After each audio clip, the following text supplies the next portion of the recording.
I, 33, female, have been married to my husband Zach, 36, male, for the last 10 years now, and we have been together for over 13 years. I met him in college, and while he was a couple of years older than me, that wasn't a problem in our relationship. I have always been an ambitious woman, and he knew that about me since the time we had met.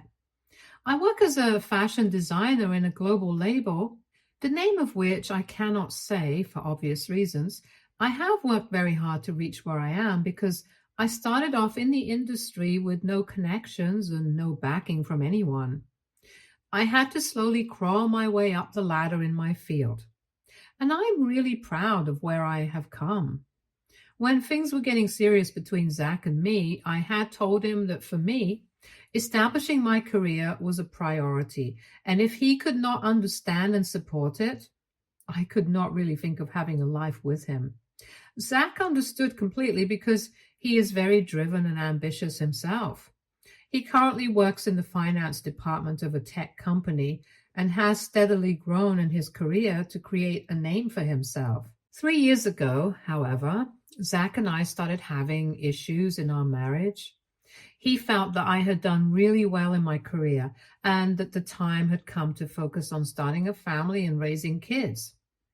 I did not feel the same way. While I knew that I had come a long way, I knew that there was still time and there was more that I could do.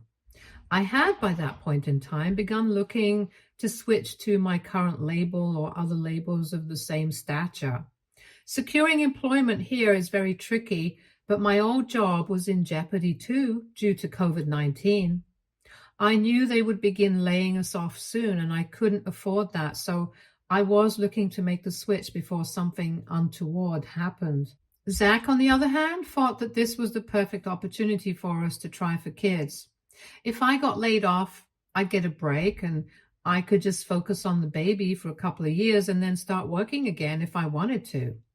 I did not want that for myself at all. Anytime that we had a conversation about it, it ended up turning into a fight, and I knew that he was not interested in listening to me or hearing my perspective. So I started applying to these places without confiding in him.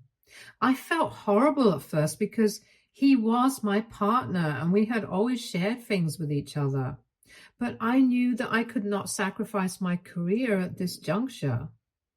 A few months later, in late 2021, I landed my current job. When I did, I was over the moon, ecstatic, extremely proud of myself. But Zach, unfortunately, did not replicate those sentiments. He felt blindsided that I had taken such a huge step without considering his opinions and how it would derail our family for the foreseeable future. I tried explaining my point of view to him, but he was hurt and didn't want to make any kind of sense.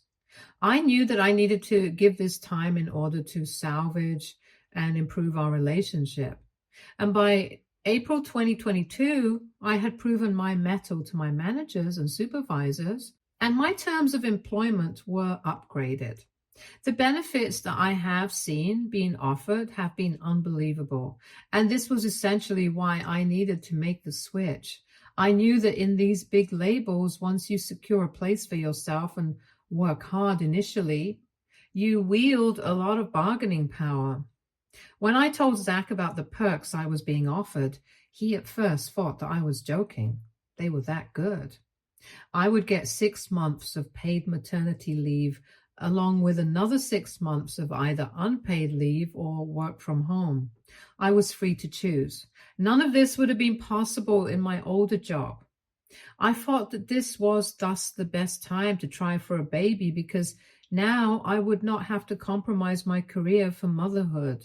I had a secure job that had provisions to allow me to transition into this new phase of life as easily as possible. I thought everything was going well, and we started trying for a kid. Unfortunately, we did not have any success till November 2022, which is when we decided to go to the doctor to see what was up. Both of us were getting worried, but him more than me. And we knew that this was the best step to take in such a situation. The results of the test were clear. I had a very low chance of conceiving naturally. I was devastated because I really wanted a child. The doctor said that this was not something that was related to my age or lifestyle, but was a side effect of a debilitating illness I had in my late teens. So essentially, there was nothing that I could do about it. Zach, however, did not understand this. He felt that it was because I was over 30 years old that these problems were arising. He was genuinely behaving like a moron, not listening to anything the doctor was saying, but coming up with stories and theories of his own. He started blaming me and my ambition for my infertility, saying that if I had just listened to him and not focused on my career so much, we would have been parents by now. No amount of discussions, arguments, family intervention, or medical opinion would change his mind. It was as though he was waiting for the perfect opportunity to blame me and hate my job. It got very exhausting for me mentally, especially since I was also dealing with my own personal sense of grief. I was heartbroken when faced with the reality that I would never be able to carry a child to term. It was the darkest period of my life, and I had no support from anyone. It was here that my in-laws intervened. They had come to our place for Christmas that year, and when they saw the state we were in, they were appalled. Both of them urged us to work things out on our own, but we were butting heads all the time.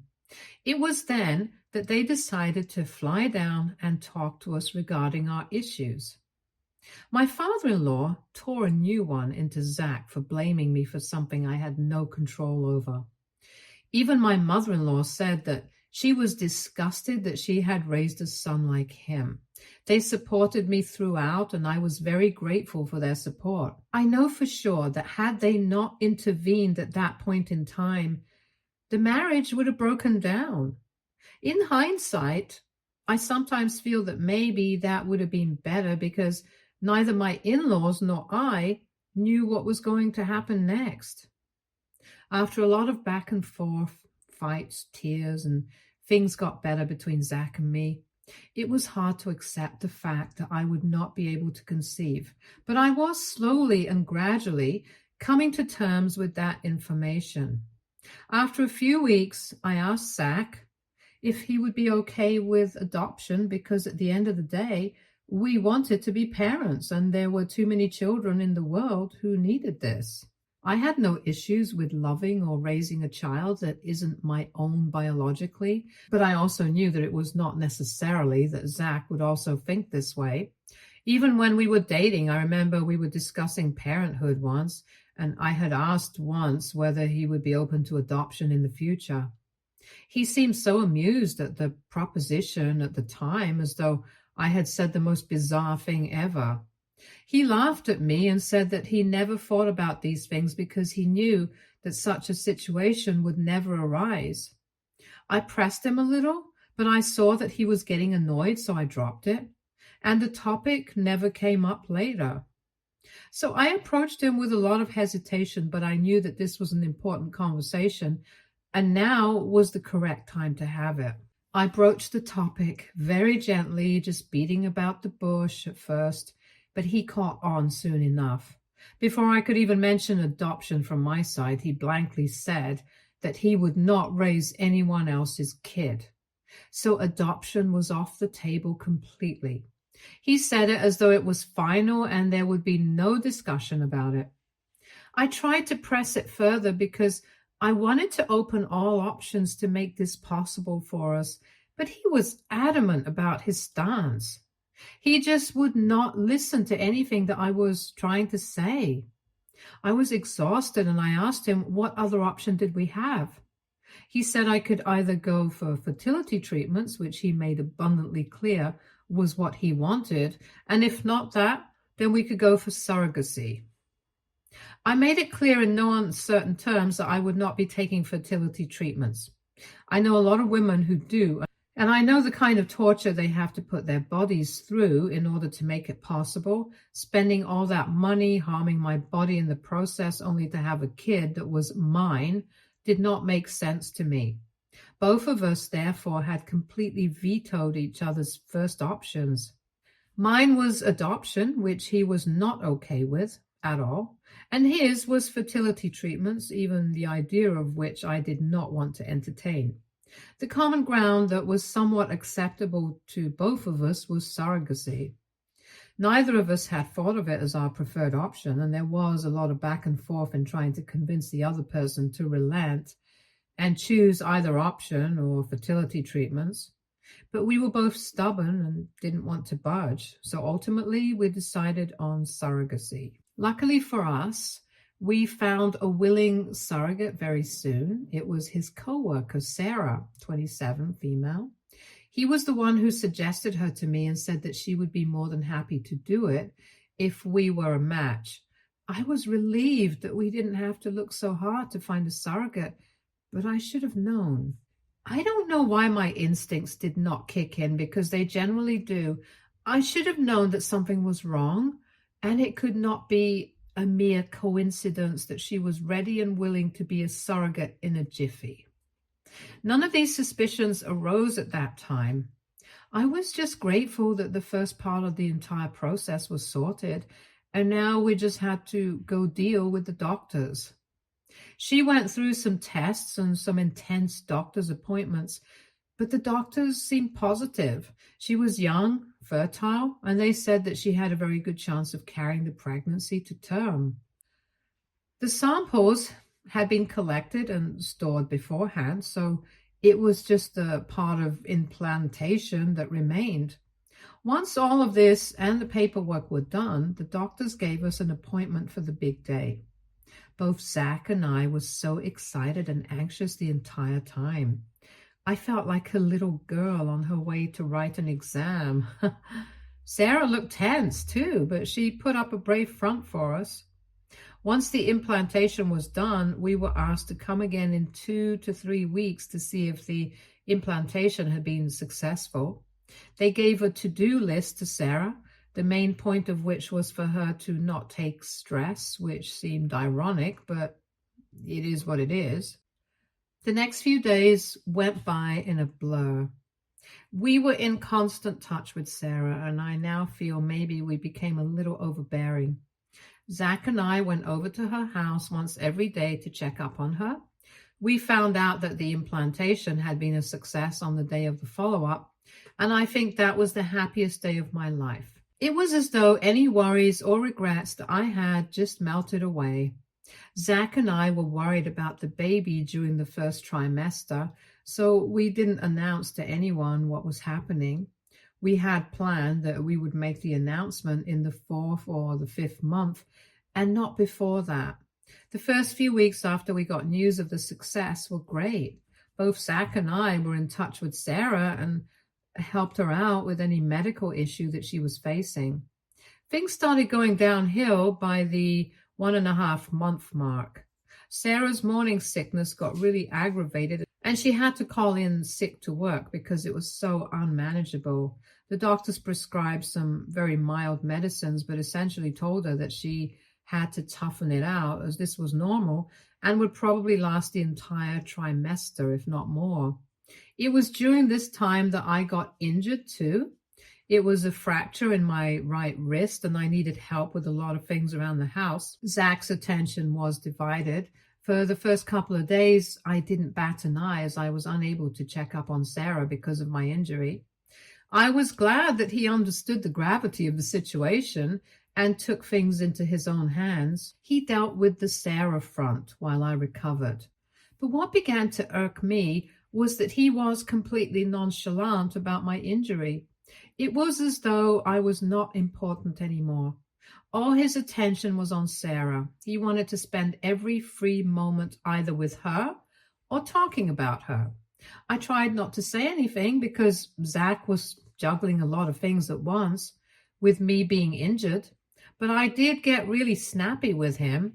It all came to a head one day when he asked me if I even cared about our child. And I snapped back at him about not caring about me at all. After this initial eruption of anger, we sat down and discussed what both of us felt, and he said he would do better to make me feel important and heard. I trusted him. Big mistake.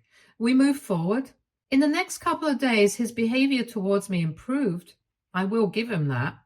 He was more attentive. We were spending more time together, but his mind seemed occupied elsewhere. He was still fawning over Sarah like a little puppy, and with every passing day, it began to feel more and more like he thought she was not our surrogate, but rather his wife. She had taken an off from work, and while it was paid leave, Zach was still working extra hours to cover for her and went to meet her every single day, even if I had been to see her earlier in the day. The first thing he did after getting off from work was driving to her place and spending some bonding time with her. This is how he described it. He was bonding with her, not the surrogate. He came back, changed, ate, and went to sleep. We had a dead married life. We didn't even talk to each other if it wasn't about Sarah. His focus was not on his kid, but on the surrogate carrying his kid. And it was just devastating for me to be around that kind of talk all the time. It made me feel thoroughly inadequate and incomplete as a woman. I wanted to raise this issue with him, but I knew that I had no stand to do so because it was my infertility that led to this. We needed a surrogate because I couldn't naturally have children, and at the end of the day, Sarah was helping us out at the cost of her health and life. I felt like a disgusting human being for feeling envy and anger towards her instead of gratitude. The entire situation was just driving me off the rails to the point that I had begun contemplating whether surrogacy was even a good option at all. Instead of bringing us closer, it had driven a wedge between Zach and me, and that was not something that I had anticipated at all. I don't know what came over me, but this dynamic between Zach and Sarah was driving me crazy. I was overthinking every waking moment, and I somehow had this nagging feeling that they were having an affair. I had no other way to explain it. Rationally, I could explain his emotions as those of a man on the brink of fatherhood that he eagerly awaited. I probably would have felt the same way, but all the alarm clocks were ringing in my head, and I knew that I needed to do something to calm my nerves. By the time I had decided to snoop through his stuff in order to find something that either confirmed my suspicions or assuaged them, Sarah was over 5 months pregnant. While Zach's entire focus was on Sarah and her pregnancy, my entire focus was on trying to find out what was up between them. I admit that at that time I was not the best partner to my husband or the best support system for Sarah, but in my defense, I was too muddled in my own head to take care of them. And to all those who are going to pounce on me in the comments saying that I should have just spoken to my husband, I tried. Not once, but multiple times, but his behavior never changed. And that was what made me feel worse. That despite me expressing my feelings, he had no regard for them at all. So whenever I had time, I used to check his phone and chat. He actually has 2 numbers, so it took me a while to scan everything. I didn't find anything either in text or on his Instagram. The texts and DMs were mostly just her informing him of anything that was up with her and him checking up on her. It was a little too safe for work. In some places, it did feel like chunks of the conversation had been deleted because there was no flow in the chat, but I couldn't be sure. I felt a little guilty after all this snooping because I did not end up finding anything even remotely fishy. Nevertheless, I was not satisfied. I then decided to check his emails. I finally got the chance to get hold of him yesterday. His professional email didn't have anything between them, just official correspondence regarding work. I checked his private emails and nothing was even there. No emails, no contact with Sarah, nothing. It was then that a third email ID caught my eye, one that was already logged in on his system. I quickly opened that and it had mails with just one other email ID dating back to 2022. I didn't have time to read all of the emails, so I copied and pasted a lot of them and sent the doc to myself. I felt that I would get caught snooping and it would ruin this one chance I had of confirming my doubts. Thankfully, I had luck on my side, and I was able to copy the entire exchange with Zach waking up. I could not sleep a wink the entire night. I wanted to read every single mail that was there aloud for him to hear, but I knew I had to be smart about it, not impulsive. I decided to wait until he left for work the next day and then read the emails. What I found shook me to the core. It made me want to fire bullets in his chest. He was not just cheating on me emotionally and physically, but he was also planning on defrauding me. It took me hours to go through all the emails.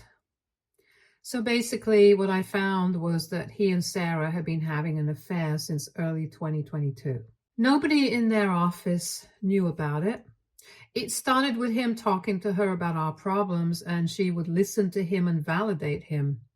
Gradually, it developed into something more. Intimate, sleazy texts and images, verbal abuse, sarcasm directed towards me, and all that jazz. It was horrifying to read. Something broke inside me when I read all this. It felt as though everything that I had built over the years had come crashing down on my face, and I couldn't do anything about it. I gathered some courage and read more. So basically, Sarah could never have children of her own, in the sense that there was some problem with her eggs, and she was the typical woman Zach would like to have as the mother of his kids. So they hatched a plan together. The plan was that they would somehow get me to agree to surrogacy, and Sarah would step in as the savior. Jack had convinced Sarah that once the baby was born, it would be in the best interest of their family that Sarah quit her job and become a stay-at-home mom. The only way they would have been able to afford a luxurious life with only one income and a family of 3 would be if they somehow roped me in. The plan was that right before the baby's birth, Zach would start picking fights with me, and he would ultimately lead us to divorce. He would then press the courts for primary custody because even though I was the biological mother, he was willing to raise the child with the surrogate. I would then have to pay hefty child support payments till the child turned 18, which I could afford given my job. They would then mooch off of these payments and live their picture-perfect life together. All of this was detailed in its entirety in those emails. At first, I didn't even feel the hurt. I just felt shocked and numb.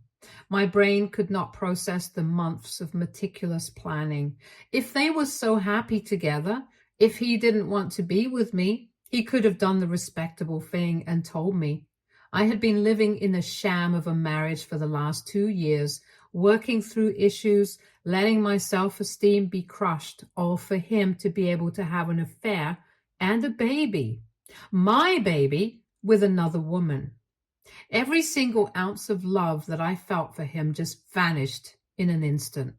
I could only feel rage and disgust in every fiber of my being. I knew that I had to do something, and I needed to do it fast. I needed to get my ducks in a row and get myself and my kid out of this mess. And that too, as soon as possible. I called my lawyer friend, Stacy, and told her that I needed to stay with her for a few days and sort things out.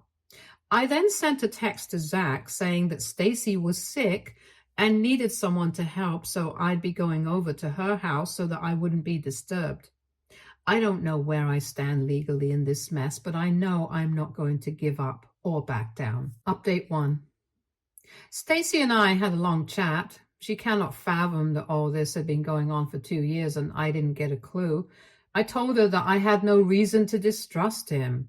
Despite the fact that we were having our fair share of troubles, I had never anticipated that the man I'd been with for 13 years would do something like this and betray my trust completely.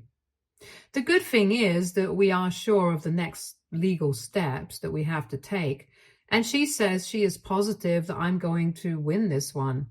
However, she says that everything needs to happen before the delivery and that we will have to make the entire scheme and therefore their little affair public. Because if that is not done, I don't stand a chance in the courts.